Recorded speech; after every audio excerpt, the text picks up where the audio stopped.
Hello, everyone, and welcome into another edition of the GSMC College Football Podcast, brought to you by the GSMC Sports Network. I'm your host, as always, Tommy Brzee. It is Wednesday, October 16th, and we have a great show for you today. We got to start getting into Week 8 because we got a ton of games to get to over the next couple of days. But we'll start with Alabama-Tennessee, one of the more confusing games of the weekend, because 2 weeks ago I would have said it's two title contenders.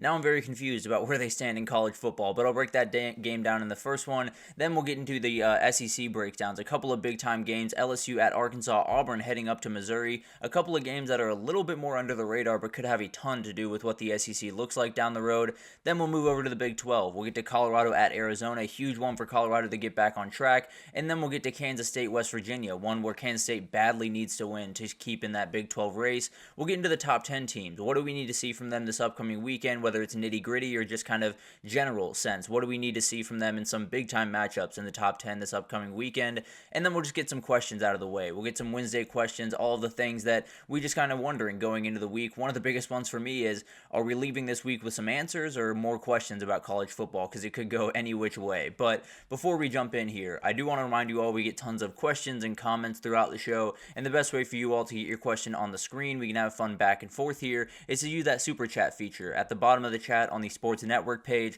there's a little $sign. Click on that, add any question, comment you like. It'll pop up on the screen and we can have a fun back and forth here. Definitely want this to be interactive. We're in the meat of the season, so I want you guys to be able to ask any question you like and we can incorporate it into the show. But let's go ahead and jump in here because this one's going to be fun. No two ways about that. Whenever you get the third Saturday in October, you have some fun. And we saw it 2 years ago in Tennessee when it was one of the best games Tennessee's played in quite some time. It was a huge, huge game for that program. Showed you that they were kind of finding their way back up to the top. Obviously, last year was a little bit of a lull, but feels like they're right back there. Have a great defense, an incredible team, one of the best running backs in the entire country in Dylan Sampson, and a quarterback in Nico Iamaleava, that very talented player, is not quite hitting the mark as of late. So definitely something to watch as we head into this game. But the reality is, 2 weeks ago, if this game was to happen, you're saying these are two title contenders. They're feeling great about where they are. Alabama coming off a win over Georgia, Tennessee off a win over Oklahoma. You're thinking, okay, this is going to be a huge game. Whoever wins this one has every chance to win a title. Now you go in trying to wonder who these teams are in general. I'm very, very confused about where they stand in the college football world, but Alabama was able to eke out a win against South Carolina last week. Kane Womack did a much better job in that game, just kind of holding everything in, although there were some big plays downfield that I don't know if they were Kane Womack's fault because I don't know the play call. I'm not necessarily someone to go after play calling too aggressively here, but Tennessee is in a spot where they have issues that are both simple and complicated, because the reality is the offense is just disjointed. Now, there's been some narrow misses on execution that are costing them big-time plays downfield. Nico is missing those passes from time to time. Some receivers are not giving him the help that he probably needs on those deep balls from time to time. So there are a couple of different things here, and it's one of those things that you can probably pinpoint the issue pretty quickly with Tennessee. How quickly you can fix it is going to be a different question. And then last week, we talked about the LSU Ole Miss game. It's kind of a pseudo-elimination game in this 12-team playoff. If you're in the SEC and you have two losses before like Week 8, Week 9, Week 10 even, you're probably in pretty bad shape going forward if you want to be in the CFP. Both these teams, or whoever loses this game, would have that after this game, and they have a lot of games coming forward that I don't think they're going to be able to go unscathed the rest of the way. So whoever wins this one is in very good shape. Whoever loses this one, I would venture to say, is probably out of the CFP race. So a huge one in Knoxville on Saturday, and that fan base is going to be on absolute fire. I can promise you that. But the biggest question for me is, was Milroe's performance last week a blip, or is it the inconsistencies that we saw last year? Are they here to stay? Is that just a part of his game and he was just playing really good football the first couple of weeks? Definitely something you're going to want to figure out, and he's going to have to play really, really good football in this game, especially with his legs, which we'll get to here in a minute. But one of the big-time matchups to watch, and there's plenty all across the field to be totally honest with you, but the one that I think might decide it is the Tennessee O-line against the Bama D-line. The Tennessee O-line did not play well against Florida. They missed a lot of they weren't great at pulling on runs. They didn't necessarily do a great job. Lance Hurd kind of got eaten for dinner in that game. You got to be able to block better against a group that is plenty athletic coming off the edge. So we'll talk about them here in a second. But in 2022, we walked into this game, number 5 Alabama, number 6 Tennessee. The line was at Bama minus 8.5. And the reality of that was just It's Alabama, it's Tennessee. They always beat Tennessee. That's not a question. They had beaten them 16 years before that. Well, this one's a little bit different. It's Alabama still favored on the road at Tennessee, but it's much closer. This is a game that, frankly, I would call a coin flip, if I'm being totally honest with you. So it's going to be incredible, going to be a little bit of a dogfight, but let's get to some players to watch in this one because I think Alabama's going to need Jeremy Bernard in this game. I think everyone knows what Ryan Williams is, and last week was a little bit of a step back in production for Ryan Williams, and Jeremy Bernard picked up the slack in a lot of different ways.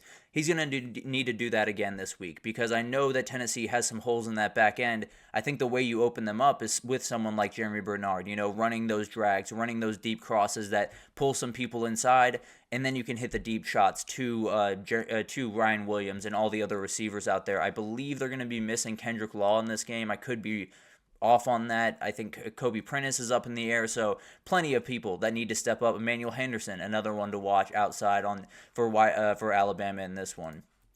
Keon Saab on the back end of that defense is massive because you know what Tennessee likes to do. You know they like to throw in the middle of the field. That's where their money is made. And although Nico has missed a couple of those balls, Keon Saab is incredible. He has a great nose for the ball, has great ball skills when it's in the air. And if he can make a couple of plays in this game and get that Alabama defense off the field, because I believe right now they're facing the most plays of anyone in the entire country on the defensive side of the ball, you got to get off the field one way or another, whether it's picks, whether it's stopping them on third down, which is going to be huge in this game. So definitely a lot to watch there. And then for Tennessee, you need Deshaun Bishop in this game. Dylan Sampson, in my opinion, is one of the very best, probably top 5 running back in the country right about now, doing incredible things behind not elite blocking by any means. So Deshaun Bishop's got to be a guy that gets a couple of carries. He doesn't need to take over this game. He doesn't need to be the big player in any way. What he does need to do is give Dylan Sampson just a little bit of a breather here and there, let him open up a couple of holes, and then Dylan Sampson can make those big plays that he's more than capable of making. And then on the back end of that Tennessee defense, Jamar McCoy is a fantastic corner for Tennessee, and he's probably going to have his hands full with Ryan Williams. I don't know if he's going to be traveling with him. It totally depends on the scheme. Usually they don't. Usually it's more about who plays boundary corner, who plays field corner, and that's about it, unless you have an absolute freak. I bet Travis Hunter gets a little bit of that treatment over there at Colorado. But at the end of the day, I do think this is a player that he's going to get Ryan Williams a lot. He's going to get Jeremy Bernard a lot. He's going to have to play really well in the run game when they get on the outside with Jalen Milroe. There's a lot that he's going to have to be able to execute on Saturday. And if he gets taken advantage of a couple of times downfield, that could be the total difference in this game. So they got to be able to tighten up on that back end. And a couple other keys for Tennessee to be able to win this game. You have to get the ball out on the edge quickly, because the thing about Tennessee the last couple of weeks has been Nico's just been thinking too much, and a lot of things play into that. The offensive line's not quite playing well enough. They're moving him off the spot, but then when he has a clean pocket, he's moving out of that as well because he feels like it's going to collapse at some point, because it has early on in that game. So the reality is you have to make him feel comfortable. The best way to do that is just kind of take the choice out of his hands, whether it's RPOs that he's comfortable with, screens, quick reads, anything that you can do to get the ball out of his hands, get it in the playmaker's hands, and then maybe you can make some plays.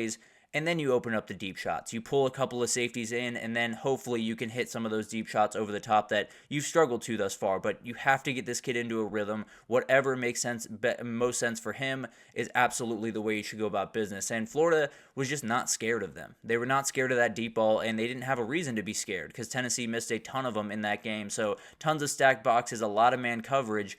If they can do that, if Alabama can execute that, which has been a big-time question for them, then it's going to be a really long day for Tennessee, I can promise you that. And then you got to let Dylan Sampson lead the way. This is not going to be even a question in my mind. This is what will be happening on Saturday, because if you put a lot on Nico's shoulders in this game, I feel pretty confident that he's not going to be able to execute to the degree that he needs to. I think he's a very talented kid. I just think when you're walking into this particular game, there's going to be a lot going through his head. You're going to have to get that run game going. Now, the problem with that is Sampson had 112 yards last week against Florida.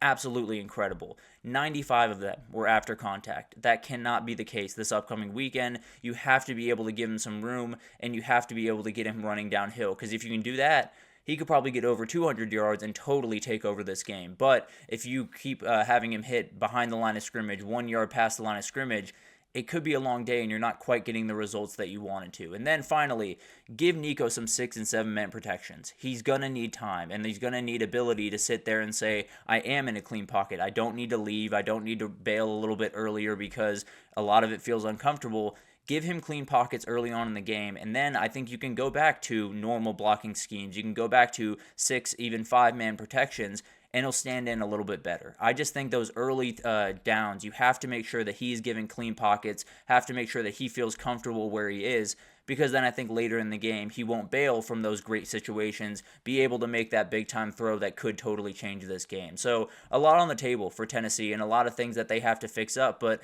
a couple of things that can be fixed up if you can just execute those really minor things that they've been missing the last couple of weeks.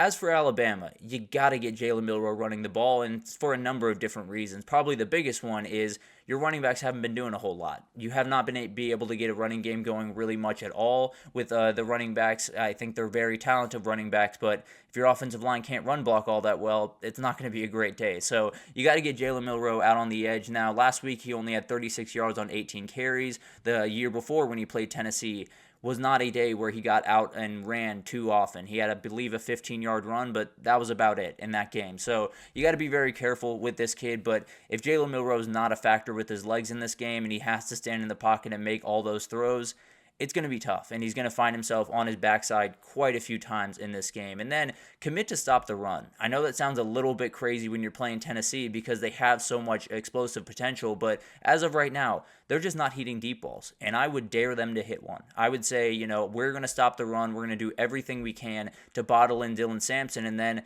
if you can hit him, more than welcome. You can absolutely hit him, but there have been holes in this Alabama back end. Doesn't necessarily matter if you can't hit that guy going downfield, and Nico just hasn't been able to the last couple of weeks. Now, here's the thing about Tennessee offense.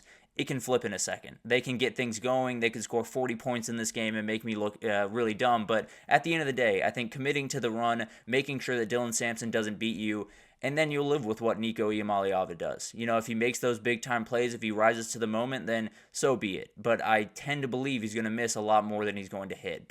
And the other part of this is unleash the pass rush. This offensive line for Tennessee is very attackable. You can go after them pretty much every single time you're on the field. Florida got 8 pressures, 3 sacks, and caused plenty of issues in that game just by virtue of getting home early. Nico got a little bit nervous late. So Qua Rousseau, Quay Robinson, going to be incredible players, huge players in this game. 2 guys that, frankly, if you're going to get Nico all over the place, if you're going to get his confidence as low as it feels like it is right now, you're going to have to get after him early. Then he's going to start making those mistakes because that's just been the formula the last couple of weeks. So it's going to be a battle. These are 2 really, really interesting teams that badly need this win, maybe more than just about anyone this upcoming weekend, but I'm going to take Alabama, and I'm going to take him for a very, very simple purpose. I trust Jalen Milroe to make the plays down the stretch in this atmosphere more than I do Nico. And that's not an indictment on Nico. I frankly think once we get over to 2025, he's going to be one of the very best players in the entire country. As of right now, I just don't think he's there to play in this game. With all of the things on the table, I just think he's going to make a couple of mistakes. And I'm feeling very, very wary about this pick, but I am going to lean Alabama in this one. Going to be a really tough fight, and whoever comes out of it, feeling pretty good about where they sit in the SEC. Whoever loses is asking a lot of questions on Monday. So going to be an incredible matchup, one that if you make any pick confidently, I call you a little bit crazy, but at the end of the day, going to be an incredible matchup in Knoxville, and it's going to be one that's going to define those seasons and programs in a ton of different ways going forward. But let's take our first break here, and when we come back, we got a couple other SEC games to get to. LSU heads up to Arkansas for a possible upset alert, and then Auburn at Missouri is going to be a huge, huge game that could trip up Missouri going forward. But we'll break it down right after this, so stick with us.